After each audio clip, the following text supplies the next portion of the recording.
Hello everyone, I hope you all are doing great and I welcome you all to this channel।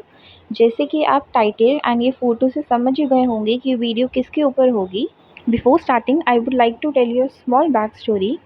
2 महीने पहले I was preparing for my final semester college exam and मेरी mother ने randomly मेरे पढ़ते वक्त मेरे sir पे notice करा कि मेरे एक बॉल्ड पैच हो गया है। एंड मेरे को पहले लगा कि मतलब बाल बाल खिंच जाते हैं तो उससे उनको ऐसे लग रहा होगा कि उनको ऐसे स्कैल्प दिख रहा है। बट व्हेन आई नोटिस्ड तो ये एक दो बॉल्ड पैच 4 सेंटीमीटर का था and I was not lying. मैं बहुत ज़्यादा डर गई थी क्योंकि एक पूरे बाल का एरिया ही गायब होना एंड हेयर फॉल होने में बहुत फ़र्क होता है एंड मेरे इतना सीवियर हेयर फॉल कभी था ही नहीं। My mother also got very scared and हमें समझ नहीं आ रहा था अब हम क्या करें, डॉक्टर को दिखाएं, किसी से पूछें, क्या करें। बट जैसे सब इंसान करते हैं जो भी ऐसी सिचुएशन में हो, आई जस्ट गूगल्ड इट उसी वक्त एंड उसमें आया ये एलोपेशिया का साइन है। एलोपेशिया अगर जिसको नहीं पता तो बेसिकली वो होता है कि आपका एक हेयर पैच सर से हटने लग जाता है एंड वो धीरे धीरे अगर कंट्रोल नहीं हुआ तो पूरे सर में आपके फैल जाएगा। कॉइन साइज जैसा बॉल्ड पैच आता है तुम्हारे 10 रुपए के सिक्के जितना एक सर में बॉल्ड पैच होगा एंड वहाँ से पूरा आपका रूट के साथ बाल हट जाएंगे एंड वो एक बेबी सॉफ्ट स्किन हो जाएगी जहाँ से आपके बाल हटेंगे। एंड ट्रस्ट में गाइस मेरे को उस वक्त इतना ज़्यादा डर लगा, मैं आपको बता भी नहीं सकती वर्ड्स में। बट मैंने अपने फेस पे शो नहीं होने दिया क्योंकि मेरी मदर और ज़्यादा डर जाती। I somehow manage it and उनको कहा नहीं नहीं हो जाएगा ठीक, हो जाएगा ठीक। बट मेरे को अंदर से बहुत ज़्यादा डर लग रहा था। एंड उसके बाद मेरे मदर ने मेरे इस पैच की फ़ोटो खींच के मेरे को दिखाई and I was not sure कि एलोपेशिया ही है क्योंकि साइन तो मैच हो रहे थे कि तुम्हारा पूरा पैच से बाल हट जाएंगे, एकदम रूट से बाल हट जाएंगे। बट मेरे को अंदर से यकीन नहीं हो रहा था कि मेरे को एलोपेशिया ही होगा। मेरे को ऐसा लग रहा था मे बी मेरी किसी गलती की वजह से ऐसा हो रहा। And as you all know हर चीज़ के पीछे कोई ना कोई कारण एंड रीज़न होता है। तो जब मेरे ऐसे हुआ तो मैंने अपना सोचना चालू करा कि मैंने ऐसा क्या करा जो मेरे हुआ वो। तो मतलब अपनी मदर से डिस्कस करके मतलब मैं एक कंक्लूजन पे पहुंची कि 2-4 कारण हैं जिस वजह से मेरा ऐसे हो सकता है। तो मैं आपको वो बताती हूँ क्या थे। हाँ जी, तो देखिए जहाँ पे मैं रहती हूँ वहाँ पे 2 महीने से मतलब जब ये मेरे हुआ उससे 2 महीने पहले से दिल्ली जल बोर्ड का पानी बंद हो गया था आना एंड हम हार्ड वाटर यूज़ कर रहे थे। हार्ड वाटर यानी ग्राउंड वाटर। तो जैसे मैं उससे हेड वॉश कर लेती थी वीक में 2 बारी। तो मैंने ये नोट करा कि मेरे उससे थोड़ा-सा हेयर फॉल हो रहा था, उससे पहले मेरे नहीं हुआ, तो मे बी एक ये कारण हो सकता था। सेकंड जैसे मैंने आपको बताया कि मेरे एग्ज़ाम्स चल रहे थे, तो मैंने वीक मतलब मेरे को 8 दिन हो गए थे सर नहीं धोया। मतलब फिर एक बार धो लिया, फिर 1 हफ़्ते का गैप आ गया, तो मतलब मैं महीने में मुश्किल से 2 या 4 बार ही सर धो रही थी अपना एंड वो बहुत ज़्यादा गलत बात है। उसके बाद थर्ड रीज़न क्या था कि मैं अपनी मतलब कोम्ब नहीं कर रही थी बालों में, वरना मैं चोटी बना के सोती थी या दिन में भी घर में भी रहना था तो चोटी बना लेती थी क्योंकि I have a very long hair. तो वो मैं नहीं कर रही थी, मैं बस एकदम ऐसे बन टाई कर लेती थी, जूड़ा बना लेती थी एंड क्लचर लगा लेती थी। क्लचर मैं इतना ज़्यादा टाइट लगाती थी, मैं एक नया क्लचर लाई थी एंड उसके ऐसे स्पाइक से निकले हुए थे, मैं वो लगाती थी। तो मतलब उस वाले एरिया में जहाँ पे मैं लगाती थी वहाँ से मैंने देखा वो पैच ही हट गया बालों का। तो मैंने इन सब पे काम करना चालू करा एंड मैं बताती हूँ कि इसके और क्या रीज़न हो सकते हैं अगर आप सबको भी ये सब हो रहा है। ज़रूरी नहीं है आपको भी मेरे वाले रीज़न से ही ऐसा सब हो रहा हो। हाँ जी, तो मैंने ये स्लाइड पे 2-4 पॉइंट्स लिख दिए हैं, आप एक बार वीडियो पॉज़ करके या साथ-साथ इसको एक बार रीड भी कर सकते हैं। तो जो मेजर कॉज़ होता है ये सब होने का, सबसे पहले तो मैंने एक आपको ये सीवियर कंडीशन बता दी। तो एंड गाइस मैं फिर से कह रही हूँ, मैं कोई डॉक्टर की वीडियो नहीं बना रही, मैं कि कोई चीज़ आपको सजेस्ट नहीं कर रही, कोई मैं मेडिकल एडवाइस नहीं दे रही, कोई मेडिकल ट्रीटमेंट या मेडिसिन नहीं आपको एडवाइस कर रही। ये जो भी मैंने घरेलू उपाय, जो भी मैंने होम रेमेडीज़ करी है एंड जिससे मुझे रिज़ल्ट मिला, मैं बस आपके साथ वो शेयर कर रही हूँ। तो प्लीज़, प्लीज़, प्लीज़ अगर आपको ज़्यादा कोई सीवियर चीज़ है तो प्लीज़ आप डॉक्टर से ही कंसल्ट करिए। ये बस मैं आपको अपना अनुभव शेयर कर रही हूँ, अपना एक्सपीरियंस शेयर कर रही हूँ कि उससे किसी को फ़ायदा मिल जाए। दूसरा इसमें हो सकता है कि अगर आप बहुत ज़्यादा स्ट्रेस ले रहे हैं, तो मेरे केस में मेरा जैसे एग्ज़ाम्स आ रहे थे, फाइनल ग्रेजुएशन के एग्ज़ाम थे, तो थोड़ा स्ट्रेस लेवल बढ़ गया था, बाकी थोड़ा हेल्थ इश्यू भी चल रहा था फैमिली पेरेंट्स का, तो उसका भी स्ट्रेस था।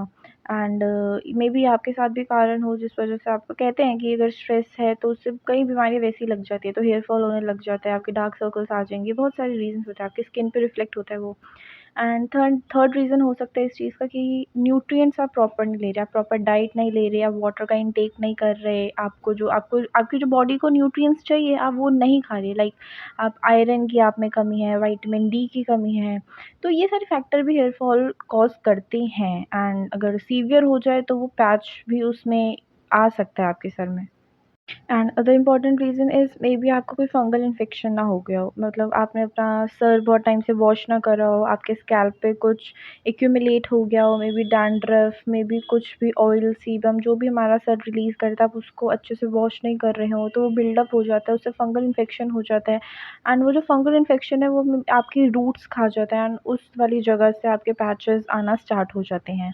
जेनेटिक्स एंड हार्मोनल चेंज तो आपको पता है वो मेडिकल वाली चीज़ें हो जाएँगी, तो मैं उस पे नहीं ज़्यादा बोलना चाहूँगी। एंड अगला रीज़न जो मेरे साथ खुद के साथ भी हुआ है, वो है मैं बहुत ज़्यादा टाइट हेयर स्टाइल बना रही थी, मैं बहुत ज़्यादा टाइट रबर बैंड्स लगा रही थी एंड क्लचर यूज़ कर रही थी, जिस वजह से उस एरिया के हेयर पे इफ़ेक्ट पड़ा एंड उनकी रूट लूज़ हो गई एंड वो झड़ गए बाल उस एरिया में। And guys next reason could be अगर आप कोई मेडिसिन ले रहे हो, मे बी अगर आप किसी आपकी स्किन की दवाई चल रही हो या किसी आपकी हॉर्मोन्स की दवाई चल रही हो, तो मे बी वो आपके बालों पे इफ़ेक्ट पड़ रहा हो एंड उससे आपके हेयर फॉल हो रहा हो एंड ऐसे पैच आ गए हों, तो उसके लिए आई वुड सजेस्ट कि प्लीज़ किसी भी हेयर स्पेशलिस्ट को दिखाइए या किसी मेडिकल एडवाइस ले लिए। And I am not the right person to give any suggestion on that. And ninth would be maybe हो सकता है कि आप अपने सर पे बहुत ज़्यादा हार्श केमिकल यूज़ करते हैं, बहुत ज़्यादा हीटिंग टूल्स का यूज़ करते हैं अपने बालों पे। एंड अगर ये रीज़न है तो आई वुड सजेस्ट कि आप प्लीज़ इसका थोड़ा लिमिट डाउन कर दीजिए इसको एंड आपको डेफिनेटली एक अच्छा रिजल्ट दिखेगा।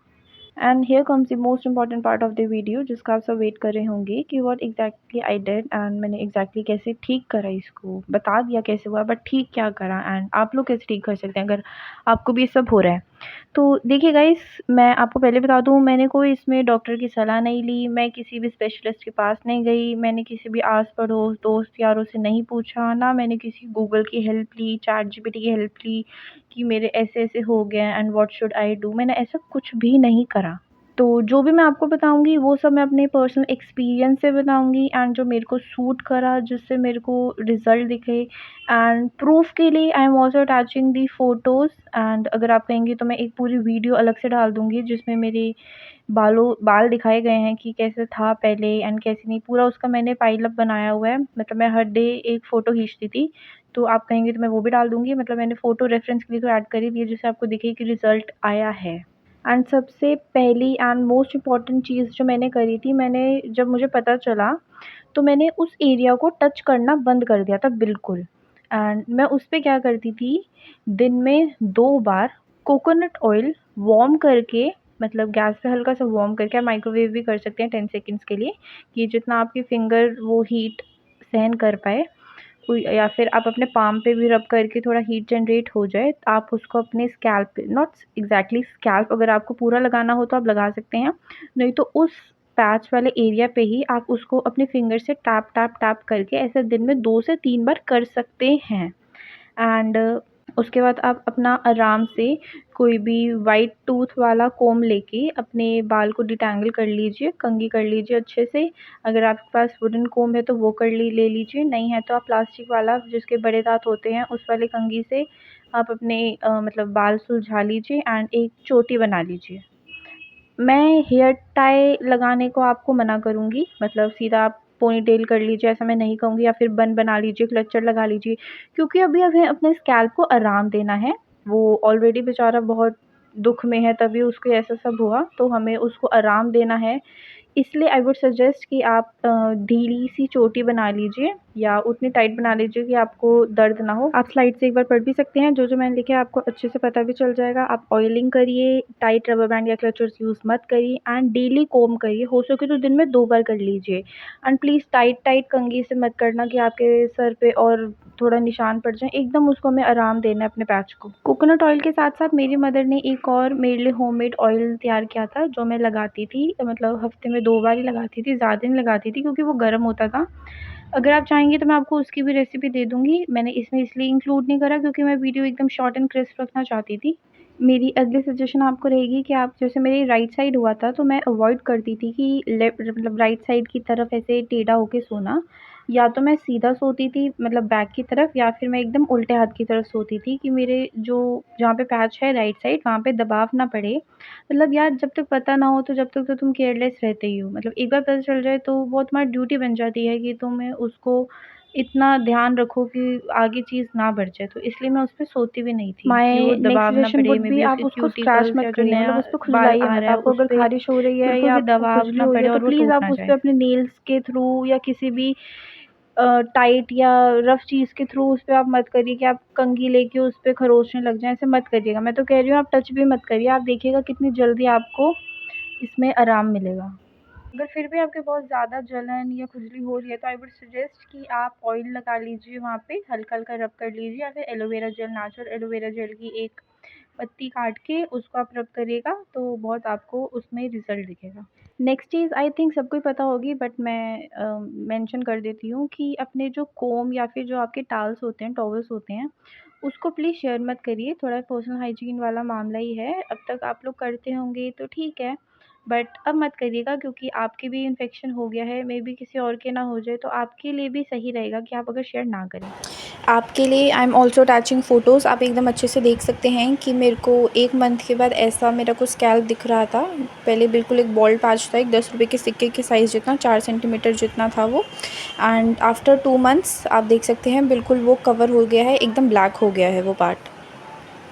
And guys as you know ये सब नेचुरल रेमेडी है, कोई भी डॉक्टर प्रिस्क्राइब मेडिसिन या ट्रीटमेंट आप लोग फॉलो नहीं कर रहे, ना फिर ना मैं आपको बता रही हूँ। तो इसके लिए I would suggest please be patient. 1 से 3 महीने का वक्त लग सकता है। मेरी केस में मेरे को 2 महीने में अच्छे खासे रिज़ल्ट दिख गए थे। मैं अभी भी ये सब कंटिन्यू कर रही हूँ। एंड मैं आपको ये सजेस्ट करूँगी कि आप अपना डाइट अच्छी रखिएगा, milk products and protein intake, fats consumption आप अपना एकदम अच्छा करिएगा। न्यूट्रिएंट्स अच्छे अमाउंट में खाना एंड वाटर इनटेक अच्छा रखना कि आप एकदम हाइड्रेट अपनी बॉडी को रख रहे हैं, तो आपके बालों में भी आपको वो सब इफ़ेक्ट दिखेगा। एंड खुश रहने की कोशिश करिएगा, मेडिटेशन हो पाए वो करना, अपने माइंड को रिलैक्स करना, स्ट्रेस फ्री रहना। ये सब छोटे-छोटे चीज़ें आप करेंगे तो आपको within a month definitely result दिखेगा। मैं अपनी बात करूँ तो मेरी एकदम फुल एकदम शोल्डर लेंथ तक ग्रोथ नहीं हो गई है, बट ऐसी ग्रोथ हो गई है कि वो एकदम बॉल्ड पैच कवर हो गया है। एंड एक और बहुत ज़रूरी चीज़, प्लीज़ हाइजीन मेंटेन करने की कोशिश करना। अपना टॉवल एंड अपनी कंघी, कोम किसी से भी शेयर मत करना। एंड आपको ये यूज़ करिए, फॉलो करिए। एंड अगर आपको कोई भी डाउट है तो प्लीज़ कमेंट सेक्शन में पूछना, मैं आपको बिल्कुल रिवर्ट बैक करूँगी। एंड अगर आपको वीडियो अच्छी लगी है, कुछ भी आपको सीखने का मिला हो तो प्लीज़ चैनल को सब्सक्राइब एंड एक वीडियो को लाइक ज़रूर करिएगा। Thank you so much guys for watching.